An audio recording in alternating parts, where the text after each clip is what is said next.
Tere tulemast siis tänasele veebiseminarile ja täna on meil väga põnev teema, mida me käsitleme natukene uut moodi. Ehk siis teemaks on objektide haldamise ja arvelduse moodul.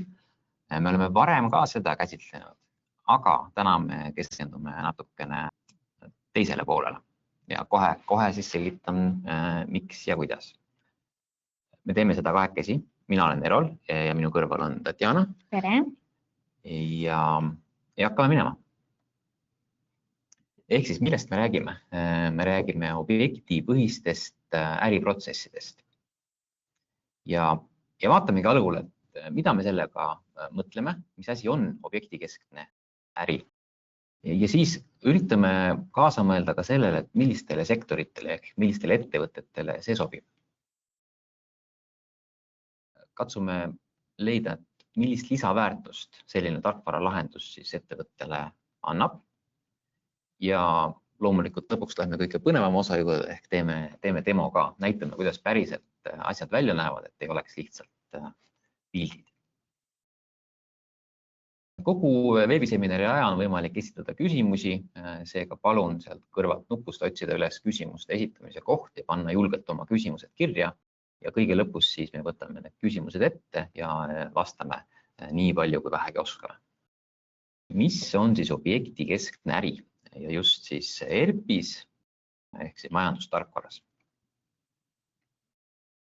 See on selline äri, kus sinu keskne töö toimub nii-öelda objektidega. Kõik ülejäänud registrid, mõtleme siin töötajaid, mõtleme kaupasid, mõtleme lepinguid, räägime põhivaradest, arveldusest. Need on kõik nii-öelda toetavad registrid. Aga see keskne, kus tekivad sinu põhitulud ja kulud, see on siis nii-öelda objekt. Ja üldjuhul on objekt, eks ole, selline koht, kus tehakse osutatakse mingit teenust. Mõtlemegi, et kellele see sobib. Ja sobib ettevõtetele, kes osutavad teatud teenuseid ja perioodiliselt teevad arveldust selle eest. Näiteks siis kinnisvarahaldus, miks mitte ka turvaettevõtted osutavad teatud objektidele kogu aeg mingisuguseid turvateenuseid.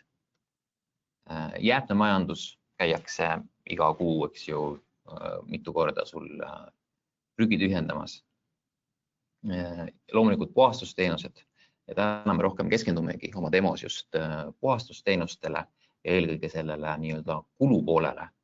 Et vaadata, ütleme, kui me räägime turvateenustest, siis neid hetki, kus sa peaksid mingit uusi kaupu müüma kliendile, on suhteliselt harva, aga puhastusteenustes on iga kuu, kus sul on teatud kaubad, mida sa vahetad, näiteks WC-paber, käterätt, et need sa müüd edasi. Aga ka kommunikatsiooniteenused, seal ka uued teenused, igakuised Netflixid, neid sa muudkui vahetad ja nii edasi. Ehk võib siin laiendada nii palju, kui endal fantaasiat on. Tänane demoprotsess näeb siis välja jämedalt vaadatuna selline. Ehk me alguses alustame sellest, et vaatame, kuidas ühte uut objekti luua. Täidame ära selle andmed, anname talle teatud parameetrid ehk loome struktuuri, mille alusel pärast hakata siis analüüsima ja ka filtreerima, juhul kui meil see vajalik on. Siis me määrame teenused ja hinnad, samas ka paneme lepingu. Leping on selline asi, millest paljud ettevõtted lähtuvad, et see on nii-öelda A ja O, aga tegelikult teenuse osutamisel on see tugiinfo. See on mingisugused tähtajad, mingisugused kokkulepped, aga teenus ise on midagi muud. Siis me näitame, kuidas teenuseid määrata ja loomulikult ka siis arveldust teha. Ostupoole pealt on oluline osa see, kui hankijalt tuleb sulle arve ja seal on erinevad kaubad ning mõned kaubad ka sellised, mida sa tahad siis oma kliendile nii-öelda edasi arveldada. Me nimetame neid siis edasimüügi kaupadeks. Vaatame, kuidas neid objektidega siduda ja kuidas see müük käib. Kui arved on tehtud, siis vaatame ka aruandlust ehk mis meid huvitab lõpuks, kas teatud objekt toob meile tulu või kulu, on ta kasum või on ta ikkagi meil kahju. Et leiame need üles. Vot. Aga siis ilma pikema sissejuhatuseta lähme asja kallale, vaatame, kuidas programmis asjad toimuvad. Mul on avatud siis Business Central, kus on peale pandud objektihalduse lahendus ja mul on siin mõned objektid loodud. Mul on tehtud Itera, PCS Itera kontori objekt. Me oleme siia pannud peamised parameetrid, no näiteks, et palju on ruutmeetreid, millal viimati käidi koha peal objekti seisundit üle vaatamas, aga mitte vähetähtis osa ehk siis objekti märkmed. Kindlasti on mingisugused kokkulepped tehtud kliendiga, kui tihti midagi teha, mis on kõige tähtsamad osad. Need saab siis ilusti kõik siia objektile kirja panna. Mul on siin ka teine objekt, näiteks võtsin Elisa kontorihoone. Ja siin on näiteks suurelt punaselt märkused alates kell 19 võib alles koristama hakata. Selleks aga, et saada aru, mida kujutab üks objekti kaart, mõni ütleb ka objekti raamat, siis meil on selline plaan, et näitame, kuidas nii-öelda nullist selle tegemine käib. Ja mõtlesime omakeskis siin, et teeks sellise välitööde objekti, et meil sisetööde objekt juba on. Teeme ühe parkla objekti. PCS Itera parkla. Nii, ütleme, et see hakkab meil kohe hakkab seal töö pihta ja oleme andnud erinevad objekti liigid. Neid saab ise loomulikult nii palju teha, kui tuju on või vajadus on. Ja meil on siis parkla. Meil on kliendiga ka mingisugune kontakt. Meie valime siin Mareki ja ütleme, et meil hakkab töö pihta, ütleme 10. näiteks. 10. september. Hästi. Märkmed. Mis me vaja parklas teha? Meil on vaja talvel lund lükata. Ikka. Ja. Lund lükata talvel. Ja kuna meil on sellel parklal on ka üks selline muruplats seal kõrval, haljastusala, paneme siis, et suvel tuleb niita. No lihtne.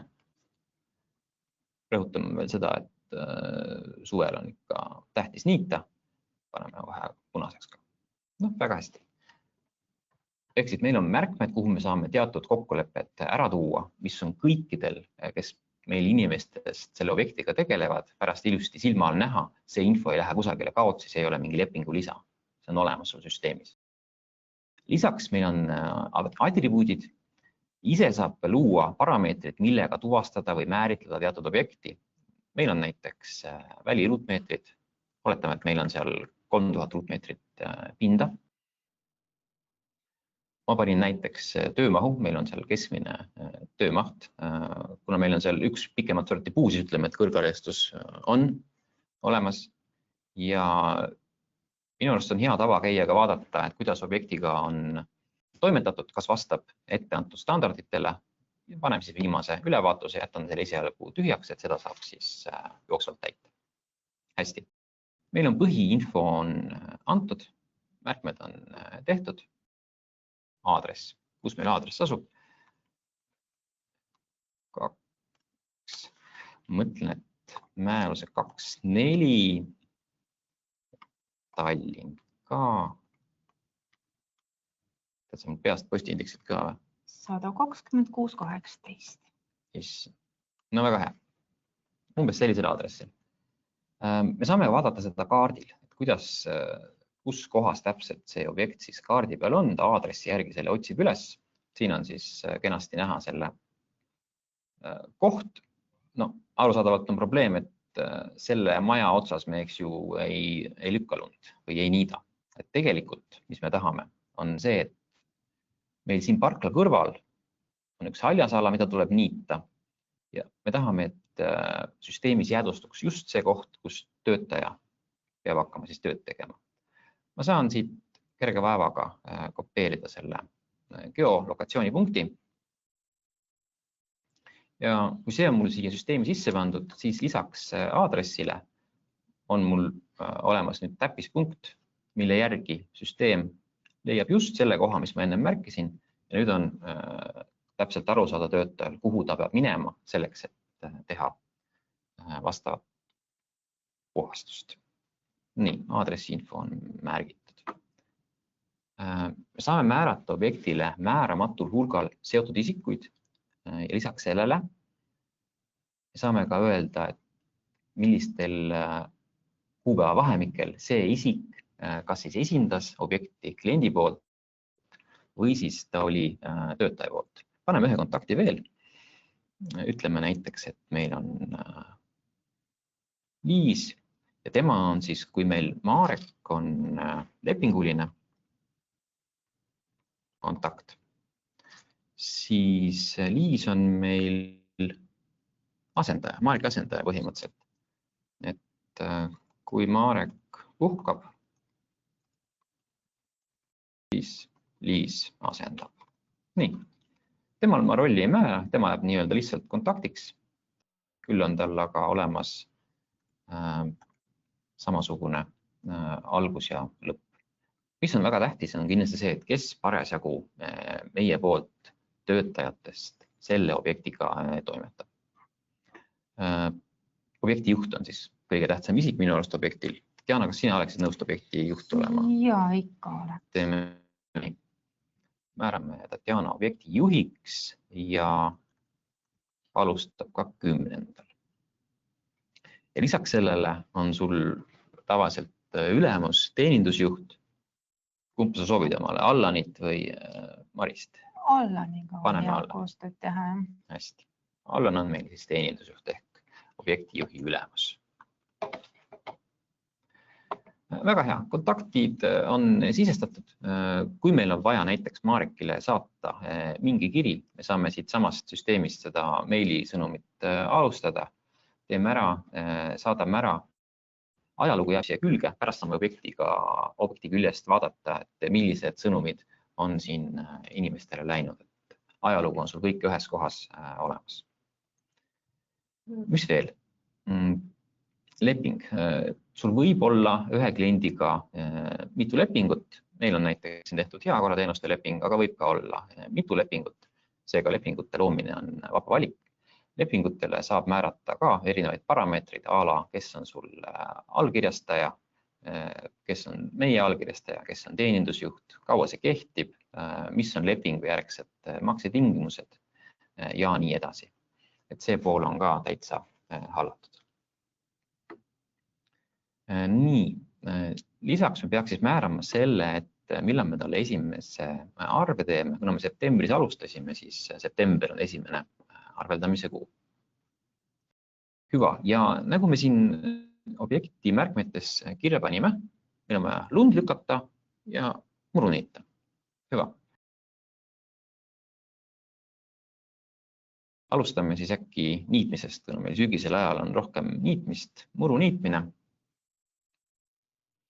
Meil oli umbes 1000 ruutmeetrit oli muru ja me saame ju kliendiga kokku leppida, millise hinnaga me talle seda teenust müüme. Me ei tea, mis need turuhinnad on, paneme 0,5, äkki tundub kuidagi palju, aga noh, saame hakkama. Nii, panime hinna, määrasime koguse ja mis on veel tore, me saame öelda, et kehtib, millistest kuupäevast see teenus meil kehtima hakkab. Kui me paneme siia näiteks, et ta hakkab 10. Siis kui meil oleks näiteks kuuajaline teenus, siis ta hakkaks kehtima just sellest kuupäevast, ehk siis ta võtaks proportsionaalselt nii-öelda arvele selle tulu. Ja meil on ka hooaeg. Arusaadavalt me ei niida talvel, seega me ütleme, et me alustame niitmisega näiteks aprilli lõpus, ehk siis 25. aprillil hakkame käima vaatamas, kas on vaja niita ja ütleme, et me lõpetame siis oktoobri näiteks 15. See on kena päev, millal lõpetada. Nüüd juhin ühele huvitavale asjale tähelepanu, et juba on mul küljes siin dimensioonid ehk analüütika tunnused. Mis see tähendab? See tähendab seda, et kui ma valisin kontakte, siis automaatselt tulid mulle külge objektijuhi dimensioon, osakonna dimensioon, teenindusjuhi dimensioon ja tänu sellele, kui me teeme kandeid, jooksevad meil ilusti tulud-kulud õigete dimensioonidega, mida on hiljem lihtne analüüsida. Ma panen siia juurde ka maakonna, ütleme, et see on siis Harju maakonnas. Ja süsteem pakub mulle ise, et ta uuendab read ära, nagu näha, tekkis siia kenasti Harju maakonna tähis juurde ja see liigub siis meil tulevikus arvetele kaasa. Nii, teine on meil ka, meil on siis lumelükkamine. Lumelükkamist me lepime millegipärast täna kuude kaupa kokku ja palju meil oleks õiglane sellise platsi, ütleme 2000 ruutuplats, küsime mingi. Pole kunagi tellinud, aga oleksin nõus maksma 500. No paneme 550, nii, ilus number. Ma arvan, et me oleme liiga soodsad täna, aga no proovime. See konkurenti maailmas. Ja siis jooksevad ka, ütleme, et ka tänasest, ehk siis 10. septembrist see hakkab pihta, aga lund me ju ei hakka lükkama nagu aprillikuust. Lund me hakkame lükkama novembrist äkki. Jah, lund lükkame novembrist ja me ei pea vist neid kuupäevalist algust määratlema, ehk siis ta on meil kuude lõikes ja lükkame järgmise aasta märtsini või aprillini. No märtsini, vaevalt et aprillis veel lund on, kuigi igasugu aastaid on nähtud. Hüva. Ja sellega on meil selline baas objektikaart loodud. Meil on teenused kirjas, mida me osutame. Mul on küsimus, kas mul on võimalik siia määrata kuidagi marginaali, et millega ma saaksin oma kaubad müüa kliendile? Ja, see on hea, et sa selle tõid esile. Ehk siis võtan korraks lahti Elisa kontorihoone ja rääkides kaupadest. Me saame märkida objektile kokku lepitud kaubad, mida me oleme plaaninud objektil kasutada. Ehk siis oleks jube halb, kui meil töötaja läheb objektile, hakkab valima, või seda hakkab vahetama paberit ja üllatus, ta võttis torki asemel kaasa, eks ju, Katrini paberid. Sellepärast on võimalik märkida objektikaardile, et millised kaubad on plaanis kasutada. Mul on siin pandud tork, tualettpaber, siin on kenasti pildi peal näha, milline see välja näeb ja siis ka tork, lehtkäterett. Jällegi pilt on olemas, isikul, kes tahab neid kaupu minna asendama, on suhteliselt võimatu nagu eksida, et ta ei saa valet asja võtma. Lisaks sellele juhin tähelepanu, on võimalik märkida, et milline on edasi müüdav kaubaliik. Praegu ma olen teinud siin seadistuse, et juhul kui tualettpaberit läheb ühes kuus rohkem kui 10, siis üle 10 paki on edasimüük. Alla või kuni 10 on siis nii-öelda kuu hinna sees. Samas mul on kliendiga kokku lepitud, et lehtkäterett, vahet ei ole, kui palju seda kulub, kõik on hinna sees, see ei ole edasimüügikaup. Et selline väike nüanss.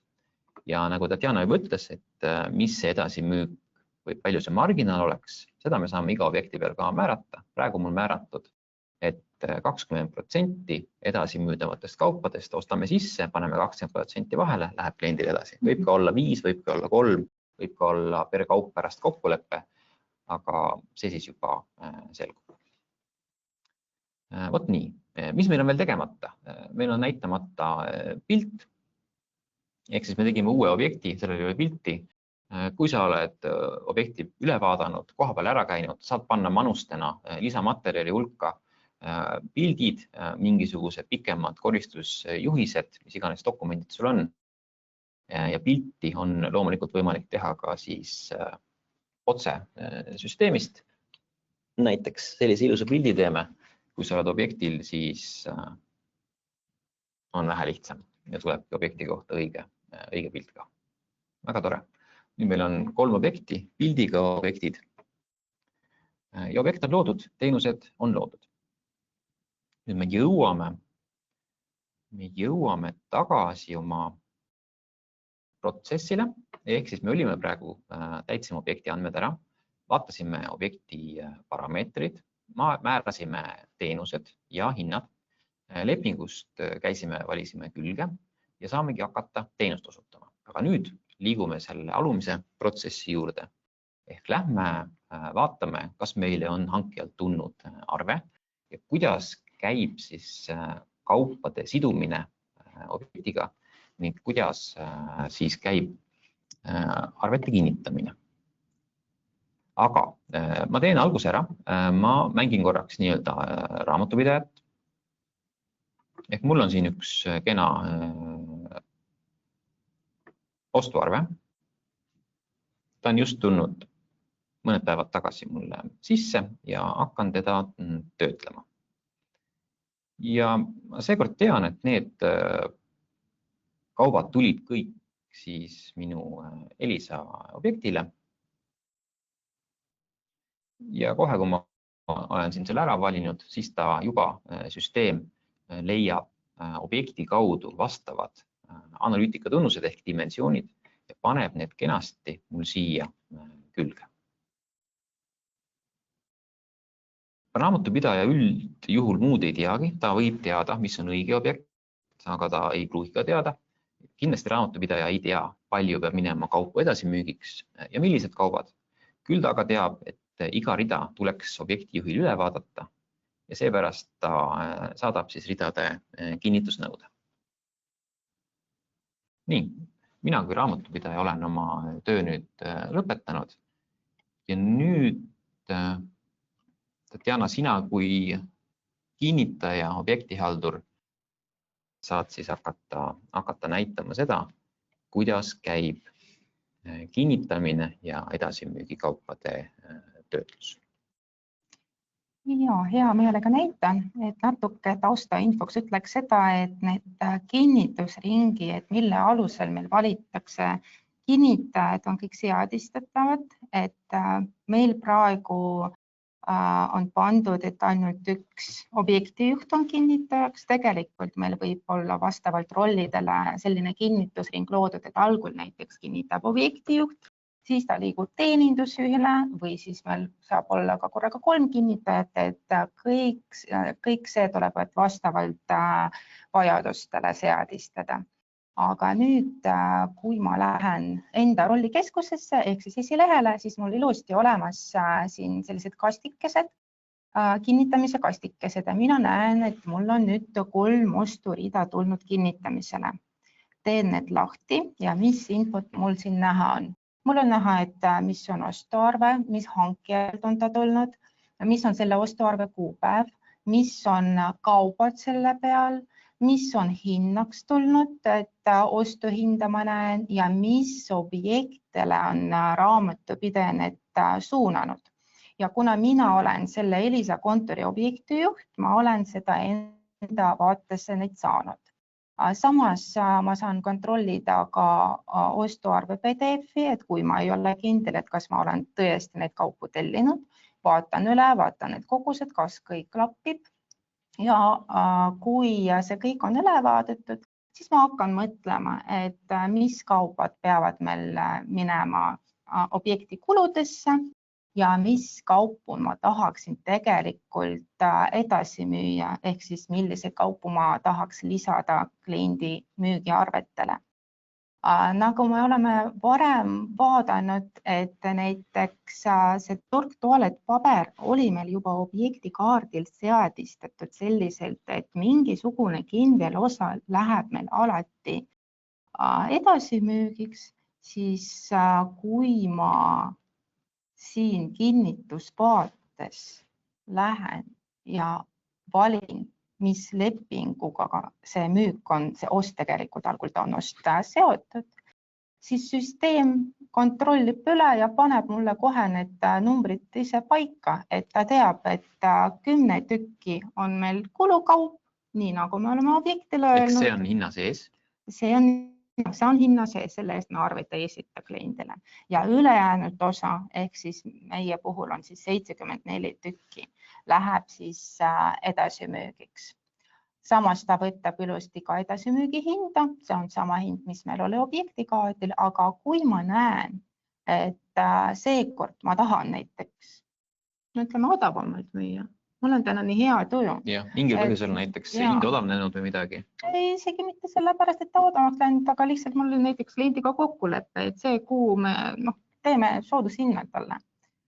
Panen siis siia, et nüüd ma tahan selle müüa 18% marginaaliga või hoopis teeks nii, et muudaks siin kohal müügihinda. Jah, 1,5 on ilusam number. Ja siis see konkreetne rida läheb nüüd sellise hinnaga.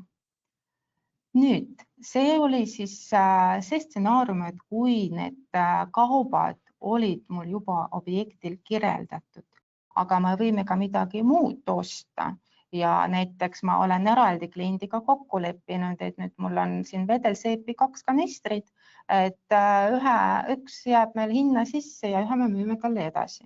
Mis ma võin siis teha? Ma võin nüüd valida see rida ja tükeldada seda. Kui ma tükeldan, siis ma ütlen uue rea koguse.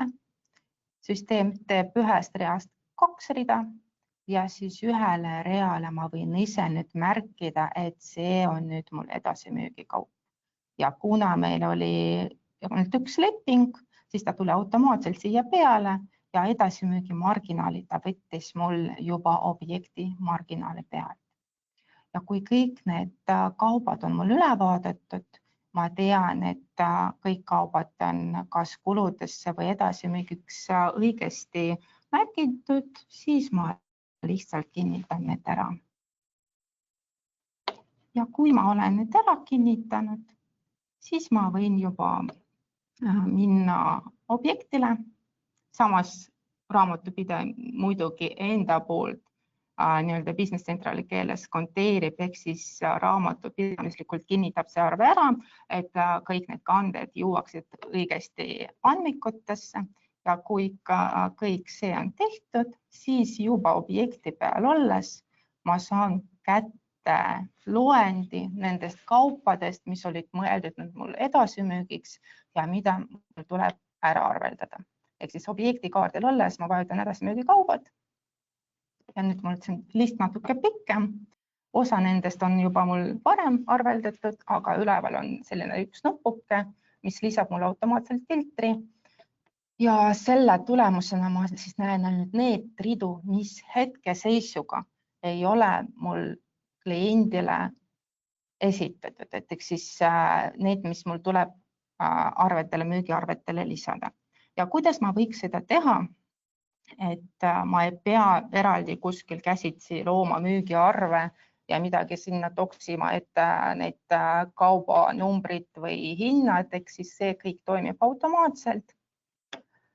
Kui ma tahan luua nüüd arvet objektidele, ma käivitan sellise funktsiooni nagu loo objektide arvet. Jah, ja teemegi septembri arved näiteks ära. Ma teeme septembri arved. Tegelikult mul on siin võimalus valida ka, kas ma tahan need samad edasimüügikaubad lisada arvele või ei taha. Seekord ma muidugi tahan seda teha ja samas ma võin ka siin defineerida, et mis päevani ostetud kaupasid ma tahan arvetele lisada.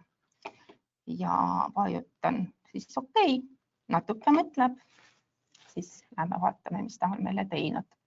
Mul on siin loodud 2 arvet. Üks nendest ongi see Elisa Eesti oma. Ta tegi meile 2 arvet, aga meil on ju 3 objekti.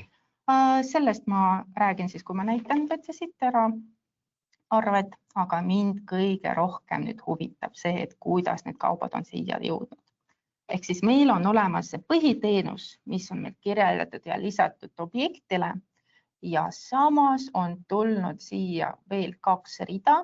Ja need ongi need samad arved, mitte arved, aga kaubad, mida ma olen ise objekti juhina nüüd märkinud edasimüügiks. Ja rohkem ma ei peagi siin mitte midagi tegema, ehk siis seda arvet ma võin kinnitada. Ja teine arve, mille kohta nüüd Erol küsis, VC Citera, et kuigi minul on sellel kliendil mitu objekti, aga nad on mulle seotud ühe lepinguga ja lepingu peal ma olen nii ära seadistanud, et kõik objektid peavad välja minema nüüd ühe arvena, siis ta panigi mul erinevad objektid ühele arvele. Aga see kõik on juhitav, et kui ma tahaksin, et need oleksid ikkagi eraldi dokumendid, siis ma oleksin võimeline seda teha. Ja saadame see arve ka ära.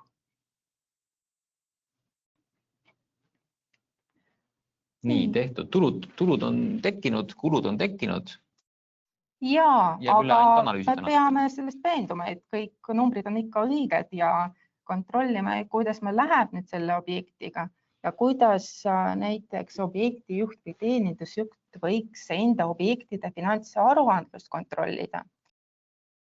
Kui minna objekti kaardile, et see on seesama koht, kus Erol seadistas objekti ja pani kogu objekti info, siis meil on olemas ka esiteks eelarve sisestamise võimalus otse siit.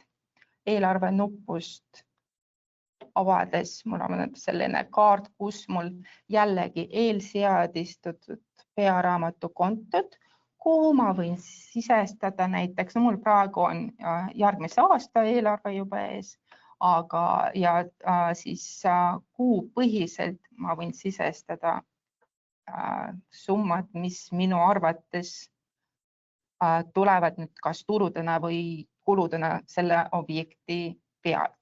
Et näiteks ma panen, et märtsis ma ootan nüüd, et meie ostame teenuseid näiteks 800 eest. Nii lihtsasti see käib, lisan ära, siis eelarveline summa mul muutub. Aga kui eelarve on sisestatud, näiteks nagu meil on juba tehtud jooksva aasta kohta, siis ma võin kontrollida ka finantsaruandlust. Võtan siit ülevalt finantsaruanne lahti ja mul on siin juba eelseadistatud objekti filtriga finantsilised näitajad, finantsilised numbrid. Ja mina näen tegelikku, ehk siis see, mis on meil reaalselt arveldatud. Mina näen eelarvelist summat, mina näen, et mis on erinevus ja mis on erinevuse protsent. Et põhimõtteliselt iga finantsinimene aeg-ajal seda tahab vaadata ja kontrollida. Ja kui ma näiteks tahaksin nüüd vaadata, et kuidas meil läheb kuude lõikes, siis ma lihtsasti võtan siit teise veeru määratluse ja näen juba, kuidas need tulud on ja kulud on jooksnud nüüd meil kuude lõikes. Et siin on mul kõik kuud ja loomulikult summa kokku. Tulud, kulud ja kõige huvitavam osa ehk siis netotulu. Päris selline mõnus, et saab kohe niimoodi objekti pealt kätte, kui kasumlik põhimõtteliselt see objekt on. Samas muidugi, kui on palju objekte, eks ju, et siis on see aruandmise vajadus veel suurem. Meil oli ainult 3, kui sul on 3000 või 300, siis on juba teine lugu. Oleme teinud ka erinevaid BI lahendusi, et kui sisemisest aruandlusest jääb väheks, siis saab, eks ju, BI ka kasutusele võtta. Ja. Hästi, aga sellega on meil tegelikult selline lühike demo, mis me tänaseks planeerisime läbi käidud. Ja hea meelega nüüd kuulaksime, õigemini vaataksime teie küsimusi, ehk siis küsimuste-vastuste voor. Nii, üks küsimus meil on, ehk siis kas on võimalik müügiarve peal ridu koondada üheks tervikuks? Ma arvan, et siin mõeldakse äkki olukorda, kus siis on lepitud kokku, ma ei tea, 5-6 erinevat teenust ja tahetakse, et müügiarved oleks nagu ühe reaga, et nii-öelda kokku lepitud teenuste eest või midagi sellist. Okei, et umbes, et meie süsteemis näeksime, et meie oleme müünud näiteks 5 erinevat teenust, aga arve peal, ehk siis kliendile läheks ta.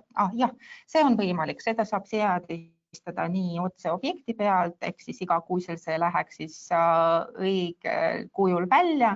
Või siis vajadusel, kui meil on selline unikaalne stsenaarium, et seda saab teha otse müügiarvel, et meie saame ühe rea alla koondada teisi ridu. et siis meil kulu ja tulu on tegelikult meie jaoks õigesti raamatupidamises kajastatud, aga kliendi väljatrükile ta läheb siis sellise tema jaoks õige sõnastusega. Okei. Ja sellega käib muidugi kaasas ka nii-öelda e-arve, ehk tänapäeval, kui me saadame e-arveid, siis kindlasti peame vaatama ka selle üle, et sinna läheb piisavas detailses koguses infot. Võib-olla klient tahab PDF-i peal näha ühte rida, võib-olla e-arves 5 rida, võib-olla mõlemas ühte rida.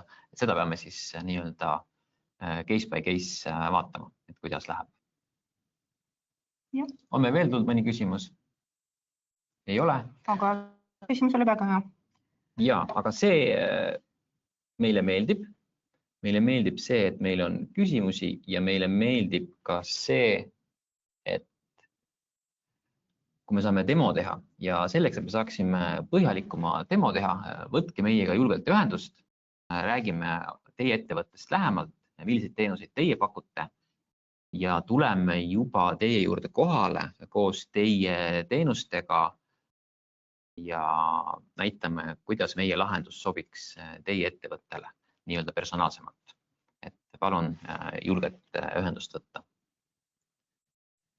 Sellega aga ütleksin aitäh, tänan kuulamast, vaatamast ja kohtumiseni. Miseni.